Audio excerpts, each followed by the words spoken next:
African രാജ്യങ്ങളിൽ Ebola virus ബാധ report ചെയ്ത സാഹചര്യത്തിൽ കേരളം ഉൾപ്പെടെയുള്ള സംസ്ഥാനങ്ങൾക്ക് അതീവ ജാഗ്രതാ നിർദ്ദേശവുമായി കേന്ദ്ര സർക്കാർ.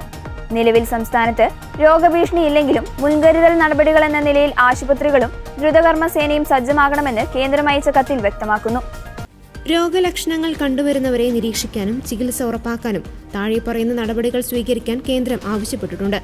സംസ്ഥാന ജില്ലാ തലങ്ങളിൽ ദ്രുതകർമ്മ സേനയെ സജ്ജമാക്കണം. ഐസൊലേഷൻ വാർഡുകൾ, പ്രത്യേക ആംബുലൻസുകൾ എന്നിവ ഉറപ്പാക്കണം.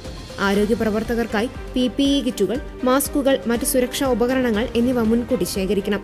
എബോള പ്രതിരോധ പ്രവർത്തനങ്ങളിൽ ആരോഗ്യ പ്രവർത്തകർക്ക് പ്രത്യേക പരിശീലനം നൽകണം. കേന്ദ്ര നിർദ്ദേശത്തെ തുടർന്ന് സംസ്ഥാന ആരോഗ്യവകുപ്പ് പ്രാഥമിക നടപടികൾ ആരംഭിച്ചു കഴിഞ്ഞു. തിരുവനന്തപുരം, കൊച്ചി, കോഴിക്കോട്, പരിയാരം മെഡിക്കൽ കോളേജുകളിൽ ഐസൊലേഷൻ വാർഡുകൾ സജ്ജമാക്കിയിട്ടുണ്ട്. ആഫ്രിക്കൻ രാജ്യങ്ങളിൽ നിന്ന് എത്തുന്നവരെ കർശനമായി നിരീക്ഷിക്കും. വിമാനത്താവളങ്ങളിലും മറ്റു പരിശോധനകൾ ശക്തമാക്കും. ആവശ്യമെങ്കിൽ കോവിഡ് കാലത്ത് സജ്ജമാക്കിയ പ്രതിരോധ സംവിധാനങ്ങളെല്ലാം എബോളയ്ക്കായും ഉപയോഗിക്കാൻ കഴിയുമെന്ന് ആരോഗ്യവകുപ്പ് അധികൃതർ അറിയിച്ചു. രോഗലക്ഷണങ്ങളുള്ളവരുടെ ക്ലസ്റ്ററുകൾ രൂപപ്പെടുന്നുണ്ടോ എന്ന് നിരീക്ഷിക്കണമെന്നും കേന്ദ്രം മുന്നറിയിപ്പ് നൽകിയിട്ടുണ്ട്.